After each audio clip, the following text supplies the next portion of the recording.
राज्य सरकारने कर्जमाफीच्या बाबतीमध्ये निर्णय घेतलेला आहे आणि खरं तर उशीर 30 जून ही तारीख होती, परंतु थोडा उशीर होतोय. उशीर कशासाठी होतोय की शेतकऱ्यांच्या भल्यासाठीच होतो. मुख्यमंत्र्यांनी काल ज्या 2 अटी होत्या त्या 2 अटी कॅन्सल केलेल्या आहेत. शेतकऱ्यांच्या बाबतीमध्ये कर्जमाफी त्या कॅन्सल केलेल्या आहेत. म्हणजे साधारणतः आपल्याला माहिती आहे की आम्ही 5 जुलै तारीख दिली. इन्कम टॅक्सच्या सुद्धा जे मोठे शेतकरी ही कर्जमाफी ही गरीब शेतकऱ्यांना मिळाली पाहिजे.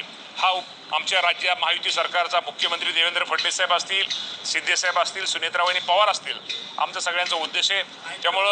त्यामुळं आयकर भरणाऱ्या मोठ्या शेतकऱ्याला यामध्ये कर्जमाफीचा लाभ मिळणार नाही हे पाठीमागं. त्यामुळेच खरं थोडा उशीर झाला, ती यादी वेळा उशीर झाला. पण तुम्हाला मी सांगतो लवकरात लवकर साधारणतः 30 जुलैच्या अगोदर ही कर्जमाफी माझ्या शेतकऱ्याला दिली जाईल. त्यामुळं पाऊस ज्यादा पडतोय. काही ठिकाणी पाऊस हा आपल्याला माहिती आहे की मुंबई, ठाणे, रायगड किंवा त्या पट्ट्यामध्ये पाऊस जास्त झाला होता.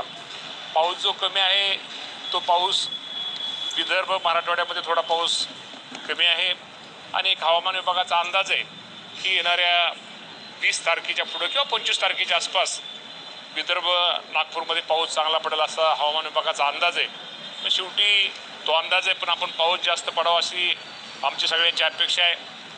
साधारणतः राज्यामध्ये आज अखेर 70% पेरणी जे आपलं उद्दिष्ट आहे 70% पेरणी ही झालेली आहे आणि अजूनही 30% पेरणी अपुरी आहे. परंतु निश्चित प्रकारे येणाऱ्या काळामध्ये साधारणतः एक अंदाज आहे की जुलै अखेर पेरणी होईल. काही ठिकाणी जो ज्यादा पाऊस झालेला आहे तिथं खरं तर आपल्याला माहिती आहे की पाणी जादा असल्यामुळं किंवा आपण तिथं ही नसल्यामुळं तेवढी पेरणी लांबलेली आहे आणि काही ठिकाणी ओलावा कमी असल्यामुळं पेरणी झालेली नाही. परंतु निश्चित प्रकारे हवामान विभागाचा अंदाज आहे की साधारणतः जुलै महिन्याच्या शेवटच्या आठवड्यामध्ये या राज्यामध्ये म्हणजे विदर्भ मराठवाड्यामध्ये आणि चांगल्या प्रकारचा पाऊस अपेक्षित आहे.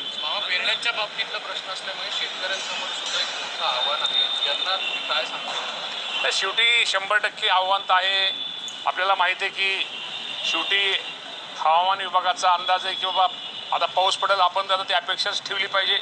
आणि मागच्या तुम्हाला माहिती आहे की 8-15 दिवसामध्ये काही ठिकाणी चांगला पाऊस झालेला आहे आणि अजूनही पाहिजे पुरेशा प्रमाणात हा पाऊस विस्तृत झालेला नाही.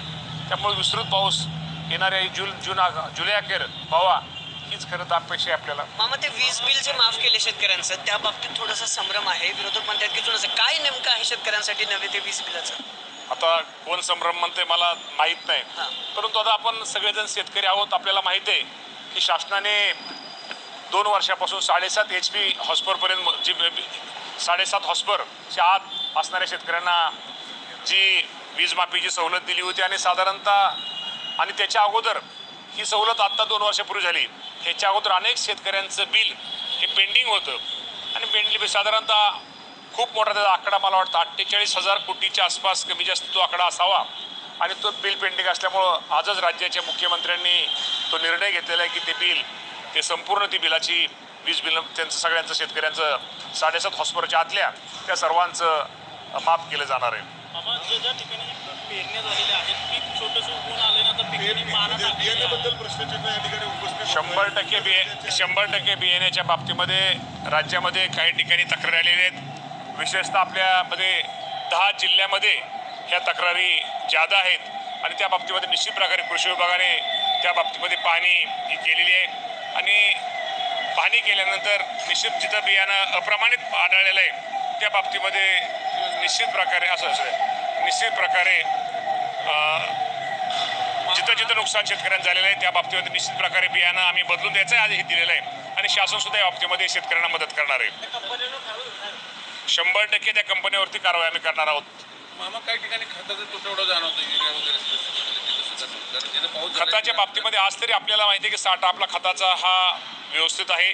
परंतु जिथं आपल्याला आमच्याकडे शेतकऱ्यांकडे आम्ही शेतकऱ्यांना जर आमच्याकडे कृषी विभागाशी संपर्क साधला जिथं कमी असेल तिथं व्यवस्था केली जाईल.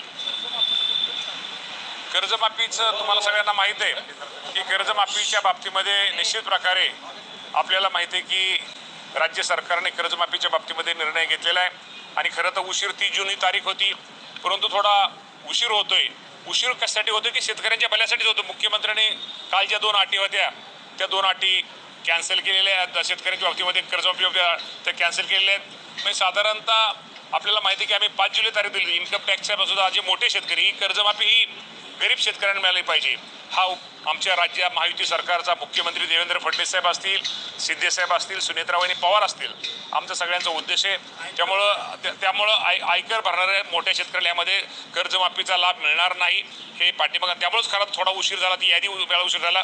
पण तुम्हाला मी सांगतो, लवकरात लवकर साधारणतः 30 जुलैच्या अगोदर ही कर्जमाफी माझ्या शेतकऱ्याला दिली जाईल. शुभेच्छा दिल्या, काय त्या शुभेच्छा होत्या? तुम्ही म्हणलात देवेंद्रजींनी केंद्राचं नेतृत्व करावं, म्हणजे राज्यातले एवढे पॉवरफुल. आपल्याला सगळ्यांना माहीत आहे की महाराष्ट्र खूप दिवस झालं वाट बघतोय की भारतामध्ये आपल्या देशाचा भारत देशामध्ये आपल्या राज्याचा कोणीतरी मराठी माणूस हा 1 नंबरच्या खुर्चीवर बसावा. त्यात महाराष्ट्राच्या जनतेचे ते काय चुकीचं नाही.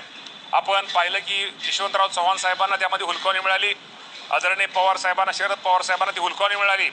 येणाऱ्या काळामध्ये मी मागाशी तुम्ही ऐकलं, योग्य वेळी कदाचित 2029 असेल, कदाचित 2034 असेल, योग्य वेळी ज्यावेळेस 29 नंतर असेल किंवा 34 नंतर असेल, या देशाचा प्रमुख हा महाराष्ट्राचा व्हावा ही महाराष्ट्राच्या जनतेची इच्छा आहे. आणि महाराष्ट्रातल्या मागाशी शेतकऱ्यांचा कार्यक्रम होता, महाराष्ट्राच्या शेतकऱ्याची इच्छा आहे. स्टेजवर केला होता, नाव कोणाचं? भाजपचा कार्यक्रम तुम्हाला होता, नेता दिसतो आता भाजपचा कार्यक्रम होता. केंद्रात. एक मिनिट हा कार्यक्रम भाजपचा वगैरे जरी भाजपचा कार्यक्रम नव्हता, भाजपचा कार्यक्रम तो किसान मोर्चाचा होता, पण राज्याचा कृषी मंत्री म्हणून त्या सर्वांनी मला आमंत्रित केलं होतं.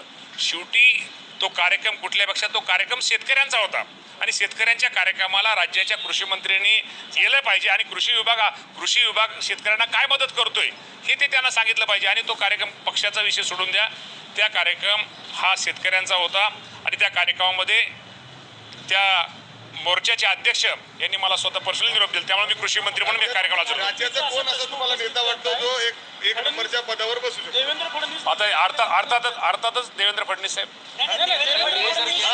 काय ते केंद्रात गेले तर मग राज्यात काय? या बाबतीमध्ये आज त्याच्यावर ऐका ना आज त्याच्यावरती बोलणं उचित नाही.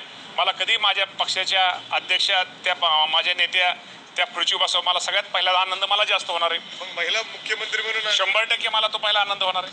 काय कोण? सुनेत्रा वहिनी, कोण दुसरं कोण? हे काय तो दुसरं होय आमचे. गडकरी आणि जयंत पाटील सीएम साहेबांना भेटले पुन्हा. या बाबतीमध्ये मला काही माहिती नाहीत. आमच्या नेत्या सुनेत्रा वहिनी पवार आहेत, तटकरे साहेब आहेत, प्रफुल्लभाई पटेल आहेत, छगन भुजबळ साहेब आहेत.